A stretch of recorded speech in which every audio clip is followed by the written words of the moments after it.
కార్యకర్తల సంక్షేమమే తెలుగుదేశం పార్టీ లక్ష్యమని ఆంధ్రప్రదేశ్ విద్యుత్ శాఖ మంత్రి గొట్టిపాటి రవికుమార్ చెప్పారు. ప్రజల మేలు కోరి సంపద సృష్టించేది తెలుగుదేశం పార్టీ ప్రభుత్వమేనని తెలిపారు.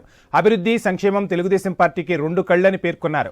బాపట్ల జిల్లా అద్దంకిలో నిర్వహించిన మినీ మహానాడులో ఆయన బాపట్ల ఎంపీ తేనేటి కృష్ణప్రసాద్తో కలిసి పాల్గొన్నారు. అసిస్టా సింథటిక్ ఇండస్ట్రీ సౌజన్యంతో చిరు వ్యాపారులకు 150 తోపుడు బండ్లను అందించారు. ఈ కార్యక్రమానికి నియోజకవర్గ నలుమూలల నుంచి తెలుగుదేశం పార్టీ నాయకులు, కార్యకర్తలు భారీగా తరలివచ్చారు.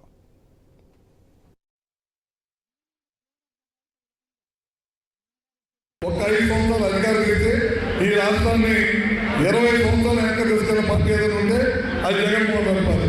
ఎప్పుడు అధికారం వచ్చినా ప్రజల గురించి, ప్రజల బాగోగుల గురించి ఆలోచించే పార్టీ తెలుగుదేశం పార్టీ, నారా చంద్రబాబు నాయుడు. ఎప్పుడు అధికారం ఇచ్చినా రాష్ట్ర సంపదను దోచుకునే పార్టీ ఏదైనా ఉందంటే అది జగన్మోహన్ రెడ్డి పార్టీ అని చెప్పడంలో ఏమాత్రం కూడా సందేహం లేదు. భారతదేశంలో ఏ ప్రాంతీయ పార్టీ కూడా 1 కోటి మంది సభ్యత్వం ఉన్న పార్టీ నాకు తెలిసి ఏది కూడా లేదు. ఈ 1 కోటి మందికి మనం ఇన్సూరెన్స్ చేస్తా ఉన్నాం. ఏదైనా ప్రమాదం వస్తే, ఏదైనా యాక్సిడెంట్ అయితే మనకు